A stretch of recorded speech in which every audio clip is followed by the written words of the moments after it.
നമസ്കാരം. ജാഗ്രത ന്യൂസ് ലൈവിലേക്ക് സ്വാഗതം. നമ്മളിപ്പോൾ കേരളം ഏറ്റവും വലിയൊരു ദുരന്തത്തെയാണ് അഭിമുഖീകരിച്ചുകൊണ്ടിരിക്കുന്നത്. വയനാട്ടിൽ ഏതാണ്ട് 300ഓളം ആളുകൾ മരണപ്പെടുന്ന, അതിലധികം ആളുകൾ മണ്ണിനടിയിൽ കിടക്കുന്ന വലിയൊരു ഉരുൾപൊട്ടലിനെ നേരിട്ടുകൊണ്ടിരിക്കുകയാണ്. ഇത്തരമൊരു സാഹചര്യത്തിൽ നമ്മുടെ കോട്ടയത്തു നിന്നുള്ള അഗ്നിരക്ഷാസേന ടീം അംഗങ്ങൾ, സിവിൽ ഡിഫൻസ് വോളണ്ടിയർമാർ അടക്കമുള്ളവർ ഇന്ന് വയനാട്ടിലേക്ക് രക്ഷാദൗത്യത്തിന്റെ ഭാഗമായി യാത്ര തിരിക്കുകയാണ്. ഏതാണ്ട് 52ഓളം പേരാണ് എൻ്റെ പിന്നിലുള്ള ഈ KSRTC ബസ്സിലുള്ളത്. ഇവർ ഇവിടെ വയനാട്ടിലുള്ള രക്ഷാപ്രവർത്തനങ്ങൾ, അതുപോലെ തന്നെ ദുരന്ത നിവാരണ പ്രവർത്തനങ്ങൾക്കായി കോട്ടയത്തു നിന്നും യാത്ര തിരിക്കുകയാണ്. സിവിൽ ഡിഫൻസ് വോളണ്ടിയറുടെ കോട്ടയം ഡിവിഷൻ ഹെഡായ സ്മികേഷിന്റെ നേതൃത്വത്തിലുള്ള സംഘമാണ് ഇപ്പോൾ വയനാട്ടിലേക്ക് തിരിക്കുന്നത്. ഇപ്പോൾ സ്മികേഷ്, അതുപോലെ തന്നെ നമ്മുടെ ഈ KSRTC ഇവരുടെ സാരഥിമാരായ KSRTCയിലെ ജീവനക്കാർ 2 പേർ എന്നിവരടക്കം നമ്മളോടൊപ്പം ചേരുകയാണ്. ചേട്ടാ, എന്താണ് നിങ്ങളുടെ ഒരു പ്രവർത്തനങ്ങൾ, എങ്ങനെയാണ് നിങ്ങളുടെ യാത്രകൾ? യാത്ര നമ്മൾ KSRTCയിൽ പോകണം. നമുക്കവിടെ മെയിനായിട്ട് നമ്മുടെ ഡ്യൂട്ടി വെച്ചാൽ ഇപ്പോൾ സെർച്ചിങ് ആണ് നടന്നുകൊണ്ടിരിക്കുന്നത്. ഇനിയും ഒത്തിരി ആൾ കിട്ടാനുണ്ടെന്ന് പറയണം. അപ്പോൾ നമ്മൾ മെയിനായിട്ട് ഇവിടെ സെർച്ചിങ് നമ്മൾ ചെയ്യാൻ ഉദ്ദേശിക്കുന്നത്. അതാണ് നമ്മുടെ ഡ്യൂട്ടി മെയിനായിട്ട് ഇപ്പോൾ അതാണ്. ഇത് നിങ്ങൾ സിവിൽ ഡിഫൻസ് വോളണ്ടിയേഴ്സ്മാർ? അതെ. എങ്ങനെയാണ് നിങ്ങളുടെ ഒരു അവിടുത്തെ ഒരു പ്രവർത്തനങ്ങൾ എങ്ങനെയാണ്? അതിനെക്കുറിച്ച് എന്തൊക്കെയാണ് നിങ്ങൾക്ക് ഒരു നിർദ്ദേശം ലഭിച്ചിട്ടുണ്ടോ? എങ്ങനെയാണ് നിങ്ങളെ ഈ ഒരു ദൗത്യത്തിലേക്ക് ക്ഷണിച്ചിരിക്കുന്നത്? സിവിൽ ഡിഫൻസിന് അവിടെ മെയിൻ ഡ്യൂട്ടി വെച്ചാൽ നമ്മുടെ FROs ഉണ്ട്, എല്ലാ ഫയർ ഓഫീസർ ഉണ്ട്. അവരെയും സിവിൽ ഡിഫൻസിൻ്റെ ടീമായിട്ടാണ് വിടുന്നത്. അപ്പോൾ അവരെ അസിസ്റ്റ് ചെയ്യുക, ഒപ്പം തന്നെ സെർച്ചിങ്ങിൽ അവർക്കൊപ്പം തന്നെ നിന്നുകൊണ്ട് കാര്യങ്ങൾ ചെയ്യാനുള്ളതാണ് നമുക്ക് അവിടെ ഡ്യൂട്ടി തന്നിരിക്കുന്നത്. ഇത് നിങ്ങൾ പരിശീലനം ലഭിച്ച ആളുകളാണോ, അതോ നിങ്ങൾ മറ്റ് ഫയർഫോഴ്സുമായിട്ടോ അല്ലെങ്കിൽ എന്തെങ്കിലും സേനാ വിഭാഗങ്ങളുമായിട്ട് ബന്ധപ്പെട്ട് പ്രവർത്തിച്ചിരുന്ന ആളുകളാണോ? തീർച്ചയായും ഞങ്ങളെല്ലാം പരിശീലനം ലഭിച്ച ആൾക്കാരാണ്. സിവിൽ ഡിഫൻസ് ചെയ്യുന്ന ഓരോ മെമ്പറും 3 തലത്തിലുള്ള പരിശീലനം കഴിഞ്ഞു. ഇപ്പോൾ നമ്മൾ സ്റ്റേഷൻ ലെവൽ, ജില്ലാതലം, സ്റ്റേറ്റ് ലെവൽ, ഈ 3 തല ട്രെയിനിങ്ങും കഴിഞ്ഞിട്ടുള്ള ആൾക്കാണ്. ആ ട്രെയിനിങ് എന്ന് വെച്ചാൽ നമുക്ക് എല്ലാ തരത്തിലുള്ള രക്ഷാ പ്രവർത്തനത്തെ കുറിച്ചുള്ളതുണ്ട്, പിന്നെ ഫസ്റ്റ് എയ്ഡിനെ കുറിച്ചുള്ളതുണ്ട്, പിന്നെ പല ടൈപ്പുള്ള റോപ്പ് ആക്സസിനെ കുറിച്ചുണ്ട്. എല്ലാ കാര്യങ്ങളും ഒരു ഫയർമാനെ പോലെ തന്നെ നമുക്കും ട്രെയിനിങ് കിട്ടിയിട്ടാണ് നമ്മൾ ഇതിനകത്ത്. നിങ്ങളിപ്പോൾ ഈ വയനാട്ടിൽ ഈ ഒരു ദുരന്തം ഉണ്ടായ സമയത്ത് നിങ്ങൾ സ്വന്തം ഇഷ്ടപ്രകാരം സന്നദ്ധ സേവനത്തിന് എന്നാണോ, അതോ ഏതെങ്കിലും രീതിയിലുള്ള സർക്കാർ അറിയിപ്പുകൾ അങ്ങനെ എന്തെങ്കിലും കിട്ടിയിട്ട് നിങ്ങളിപ്പോൾ വയനാട്ടിലേക്ക് വിടുന്നതാണോ? എങ്ങനെയാണ് അതിൻ്റെ ഒരു ഇപ്പോൾ ഈ യാത്രയുടെ ഒരു രീതി? തീർച്ചയായും ഞങ്ങളെല്ലാം ഞങ്ങളുടെ സ്വന്തം ഇഷ്ടപ്രകാരം തന്നെ ചെയ്യുന്നവരാണ്. കാര്യം നിങ്ങൾക്കറിയാം, ഓരോരുത്തർ ഭയങ്കര എക്സൈറ്റഡ് ആണ് വരാൻ വേണ്ടിയിട്ട്. കാര്യം കഴിഞ്ഞ ദിവസം എന്നോടൊരു പയ്യൻ വിളിച്ചിട്ട് പറഞ്ഞു, അവൻ്റെ വ്യാഴാഴ്ച അവൻ്റെ എൻഗേജ്മെൻറ്റാണ്. ഇവൻ എന്നോട് വെച്ച് വ്യാഴാഴ്ച രാവിലെയെങ്കിലും എന്നെ ഇവിടെ എത്തിക്കാൻ പറ്റുമെങ്കിൽ ഞാൻ വരാം എന്ന് പറഞ്ഞിട്ടാണ് പുള്ളി. കാരണം രാവിലെ ഒരു 8 മണി അവിടെ എത്തിക്കഴിഞ്ഞാൽ നേരെ കുളിച്ച് ഞാൻ എൻഗേജ്മെൻറ്റ് ഞാൻ പൊക്കോളാം എന്ന് വരെ പറഞ്ഞ് നിൽക്കുന്ന ആൾക്കാരാണ് നമ്മുടെ കൂട്ടത്തിലുള്ളത്. കാരണം അത്രയേറെ ആൾക്കാർ ഡെഡിക്കേറ്റഡ് ആണ് ഈ ഒരു കാര്യത്തിന് വേണ്ടിയിട്ട്. പക്ഷേ നമ്മളെ സംബന്ധിച്ചോളം ആ പുള്ളി സ്നേഹപൂർവ്വം ഒഴിവാക്കി. കാരണം വെച്ചാൽ എൻഗേജ്മെൻ്റ് ആണ്, വീട്ടുകാരുടെ ടെൻഷൻ നമ്മൾ കണക്ക് കൂട്ടണം.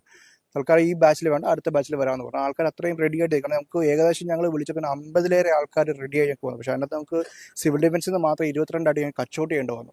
എന്നിട്ടും ആൾക്കാർ ഇപ്പോൾ റെഡിയാണ് പറയുന്നത്. ഈ ഒരു നിമിഷം പോലും ആൾക്കാർ വളരെ റെഡി ആയിട്ടാണ് നിൽക്കുന്നത്. ഇത് ഇപ്പോൾ ഇത്തരത്തിൽ നമ്മളിപ്പോൾ ഈ പോകുന്ന ആളുകളുടെ ഒരു അവിടുത്തെ ക്രമീകരണങ്ങൾ എങ്ങനെയാണ്? അവിടെ എന്തെങ്കിലും താമസ സൗകര്യങ്ങൾ, അതുപോലെ അങ്ങനെ എന്തെങ്കിലും കാര്യങ്ങൾ നമുക്ക് അവിടെ പ്രത്യേകം ക്രമീകരിച്ചിട്ടുണ്ടോ? അവിടെ ആരാണ് ഇതെല്ലാം കോർഡിനേറ്റ് ചെയ്യാനുള്ളത്? തീർച്ചയായിട്ടും അവിടെ ജില്ലാ ഭരണകൂടം അത് ചെയ്തിട്ടുണ്ടെന്നാണ് ഞാൻ വിചാരിക്കുന്നത്. കാരണം ഇതിന് മുമ്പ് പോയ ആൾക്കാർക്ക് എല്ലാം അത് പ്രൊവൈഡ് ചെയ്തിട്ടുണ്ട്. അപ്പോൾ ജില്ലാ ഭരണകൂടം അത്രയും തീക്ഷ്ണമായിട്ട് തന്നെയാണ് ഇവിടെ നിൽക്കുന്നത്. അവിടെ ഈ നമ്മുടെ ഫയർഫോഴ്സ് ഓഫീസിലാണോ നമ്മൾ എവിടെയാണ് റിപ്പോർട്ട് ചെയ്യേണ്ടത്? അവിടെ എങ്ങനെയാണ് അവിടുത്തെ മറ്റു കാര്യങ്ങളൊക്കെ എങ്ങനെയാണ്? നമുക്ക് അവിടെ ഫയറിന്റെ ആൾക്കാരുണ്ട്, അവർ നമുക്ക് റിപ്പോർട്ട് ചെയ്യണം. നമ്മുടെ മേലുദ്യോഗസ്ഥന്മാരായിട്ടുണ്ട്, നമ്മൾ അവിടെ റിപ്പോർട്ട് ചെയ്യണം. ഇപ്പം ഈ കോട്ടയം ജില്ലയിൽ നിന്ന് എത്ര പേരാണ് പോകുന്നത്? ഈ കോട്ടയം യൂണിറ്റിൽ നിന്ന് അങ്ങനെ ഡിവൈഡ് ചെയ്തൊരു കണക്കുണ്ടോ? കോട്ടയം ഡിവിഷനിൽ നമ്മൾ ഏകദേശം 24 ആൾക്കാർ പോകുന്നുണ്ട്. മൊത്തം കോട്ടയം റീജിയൻ വരുമ്പോൾ അതിൽ മേലെ ആൾക്കാണ്. കോട്ടയം റീജിയൻ എന്ന് പറയുന്നത് നമ്മൾ കോട്ടയം, ആലപ്പുഴ, പത്തനംതിട്ട, ഈ 3 സ്ഥലം കൂടിയാണ് കോട്ടയം റീജിയൻ വരുന്നത്. അപ്പം കോട്ടയം റീജിയൻ ഇതിൽ കൂടുതൽ ആൾക്കാരുണ്ട്. പത്തനംതിട്ട വേറെ വണ്ടിയിൽ ആൾക്കാർ പുറപ്പെട്ടിട്ടുണ്ട്. നമ്മൾ ഫസ്റ്റ് ബാച്ചാണോ, അതോ നേരത്തെ ഇതിനു മുമ്പ് കോട്ടയത്ത് നിന്ന് പോയിട്ടുണ്ട്? കോട്ടയം നിന്ന് സിവിൽ ഡിഫൻസിൽ ആദ്യ ബാച്ചാണ് പോകുന്നത്. നമ്മൾ മറ്റേതെങ്കിലും ഈ നമ്മുടെ വയനാടല്ലാതെ ഇതിനു മുമ്പുള്ള ദുരന്തങ്ങളിലോ അല്ലെങ്കിൽ ഏതെങ്കിലും അപകടങ്ങളിലോ ഒക്കെ നമ്മൾ ഈ പങ്കാളികളായിട്ടുണ്ടോ ഈ രക്ഷാപ്രവർത്തനത്തിലൊക്കെ? തീർച്ചയായിട്ടും. ഇതിനു മുമ്പ് കൂട്ടിക്കൽ വന്നപ്പോഴേക്കും ഇവിടുന്ന് ആൾക്കാർ പോയിട്ടുണ്ടായിരുന്നു. നമ്മുടെ ടീമുകൾ വളരെ നല്ലൊരു സർവീസ് അവിടെ ചെയ്യാൻ പറ്റി. ഒപ്പം തന്നെ ബ്രഹ്മപുരം ഇതിനകത്തും നമ്മുടെ ഇവിടുന്ന് ആൾക്കാർ ഒരുപാട് പേര് പോയിട്ടുണ്ടായിരുന്നു. അവർ 3-4 ദിവസങ്ങളൊക്കെ അവിടെ വർക്ക് ചെയ്ത ആൾക്കാരുണ്ട് ബ്രഹ്മപുരം. അപ്പൊ ഈ നിലവിൽ ഇനിയിപ്പോ നമ്മളിപ്പോ ഇന്ന് ഈ സമയത്ത് ഇവിടുന്ന് തന്നെ യാത്ര തിരിക്കുകയാണ്. മൊത്തം 52 പേരാണ് നമ്മൾ ഇവിടുന്ന് പോകുന്നത്, അല്ലെ? അപ്പൊ നമ്മുടെ KSRTC ഡ്രൈവർമാരാണ് ഇവർ 2 പേരുമാണ് നമ്മുടെ സാരഥികളായിട്ടുള്ളത്. അപ്പൊ നിഷാദ് എന്നാണ് ഇവരല്ലേ? അപ്പൊ എങ്ങനെയാണ് ഈ ഒരു നിങ്ങൾ ഈ ഒരു ഉദ്യമത്തിലേക്ക് എത്തിച്ചേർന്ന ഒരു സാഹചര്യം?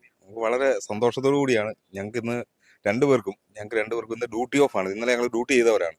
ഞങ്ങൾ അങ്ങോട്ട് ചോദിച്ച് മേടിച്ചാണ് ഇതിന്റെ ഒരു ഭാഗമായി ഇവരുടെ കൂടെ പോകാൻ വേണ്ടി ചോദിച്ച് മേടിച്ച് പോവാണ്. വീട്ടിലും എല്ലാം നല്ല സപ്പോർട്ട് തന്നെയാണ്. അപ്പൊ ഈ കോട്ടയം യൂണിറ്റിലെ ഡ്രൈവർമാരാണോ? അതോ? അതെ, കോട്ടയം യൂണിറ്റ്. ഇത് കണ്ടക്ടറാണ്, ഞാൻ ഡ്രൈവറാണ് കോട്ടയം യൂണിറ്റ്. Okay okay. അപ്പൊ യാത്ര തുടരുകയാണോ?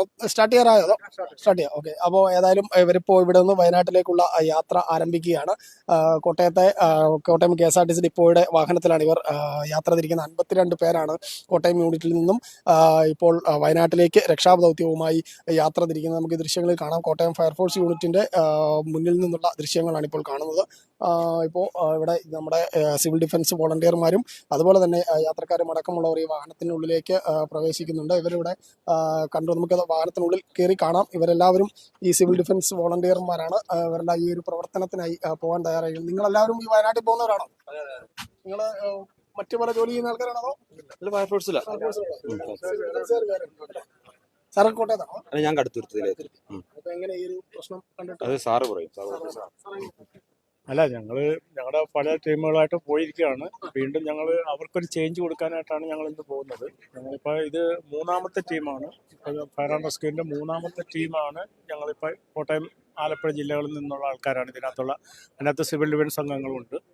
അപ്പോൾ അത് ഇനി എത്ര ദിവസം നിൽക്കണം എന്നുള്ളത് അവിടെ ചെന്ന് കഴിഞ്ഞിട്ടാണ് അറിയുന്നത്.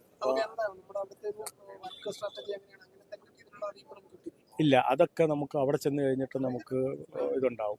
അത് പിന്നെ നമുക്ക് അവിടെ എങ്ങനെ ചെയ്യണം, എത്ര ഗ്രൂപ്പ് ആകണം എന്നുള്ളതിനെ കുറിച്ചൊക്കെ അവിടെ ചെന്ന് കഴിഞ്ഞിട്ട് അവിടുത്തെ ചാർജ് ഓഫീസർ ആരാണോ അവരുടെ നേതൃത്വത്തിലാണ് നമ്മൾ പല ഗ്രൂപ്പുകളായിട്ട് മാറി ചെയ്യുന്നത്. അങ്ങനെയാണ് അവിടുത്തെ വർക്ക് നടക്കുന്നത്.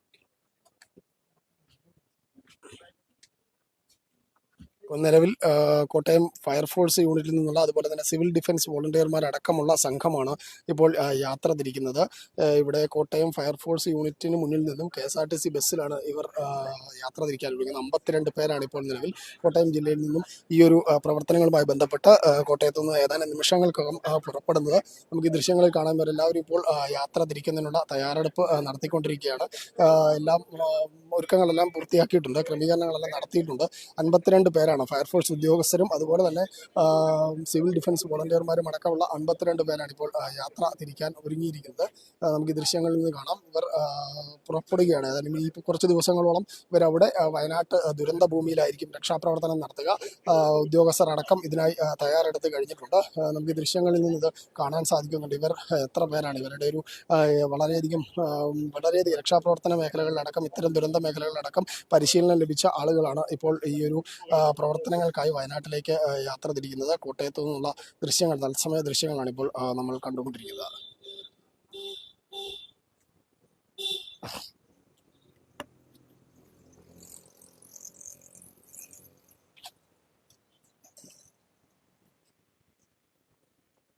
കേരളം കണ്ട ഏറ്റവും നടുക്കുന്ന ദുരന്തത്തിന്റെ പശ്ചാത്തലത്തിലാണ് ഇത്തരത്തിലൊരു രക്ഷാദൗത്യവുമായി കോട്ടയത്തു നിന്നുള്ള ഫയർഫോഴ്സ് സംഘം അല്ലെങ്കിൽ അഗ്നിരക്ഷാസേനയുടെ സിവിൽ ഡിഫൻസ് വോളണ്ടിയർമാരും അഗ്നിരക്ഷാസേന ഉദ്യോഗസ്ഥരും വയനാട്ടിലേക്ക് എത്തിയിരിക്കുന്നത്. ഇന്ന് വയനാട്ടിൽ എത്തിച്ചേർന്ന രക്ഷാദൗത്യത്തിന്റെ ഭാഗമായി ഇനിയുള്ള ദിവസങ്ങളിൽ ഇവർ അവിടെ ഉണ്ടാകും. ഏതായാലും കോട്ടയത്തു നിന്നുള്ള ആദ്യ ബാച്ചാണ്, സിവിൽ ഡിഫൻസ് വോളണ്ടിയർമാരുടെ ആദ്യ ബാച്ചാണ് ഇപ്പോൾ വയനാട്ടിലേക്ക് യാത്ര തിരിച്ചിരിക്കുന്നത്.